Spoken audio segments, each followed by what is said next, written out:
Joining us now, former acting ICE Director Tom Homan. Okay, continued it's great to have you on, Tom, and thanks for your service to our country. Continued heartbreak at the border. People are running for their lives away from crises in South America and Central America, but then they're getting hit with criminals, drug cartels, and human traffickers. 5 Border Patrol agents in Arizona in the Tucson sector, they risked their own lives to rescue 2 illegal immigrants. They were locked inside the trunk of a burning car. We have 5 migrants dead inside a hot train car trying to legally cross the border into Texas. So that's the story, Tom. The other media is not covering how dangerous is what's going on with Biden's border collapse. Yeah, not only is the media not covering it, I mean, this network's covering it, that's it, but where's all the AOCs and the congressman from Texas, Castro, where's he at? They all come running down the border during our administration when a migrant died. Now, under Joe Biden's administration, more migrants have died under his first year than any year in my career, 700.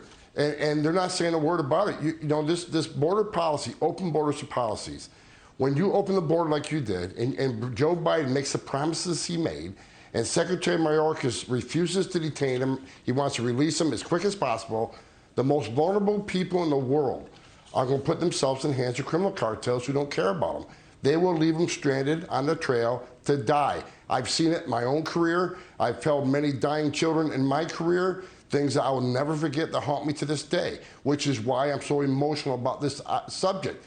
Secure borders save lives. President Trump's policies, when we secured that border at the highest level in history, a lot of lives were saved, and that's what irritates me so much about this administration. Trump had it right. He had it right on economic policies, yes, as economists have said. Wall Street has said it.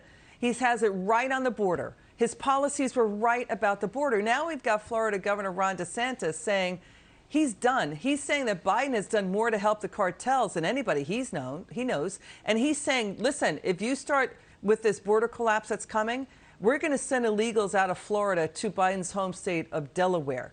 Do you think he's serious? Do you think he's going to do it? I hope he is, because I agree 100%. Joe Biden's the first president in the history of this nation that came into office and purposely unsecured the most secure border we ever had. That has resulted in over 100,000 fentanyl deaths. That has resulted in more women being sexually assaulted, more migrants dying.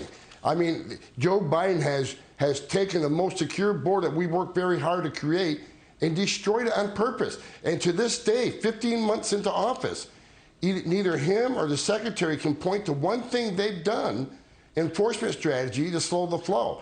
And so I hope Ron DeSantis is serious. Look, I met with 150 Republican congressmen the other day, and I told them, day one, you take Congress back, you have to impeach Secretary Mayorkas, because he has given up the oath he took and opened our border up to death. Got it. Tom Homan, thanks again for your service to our country. Come back soon.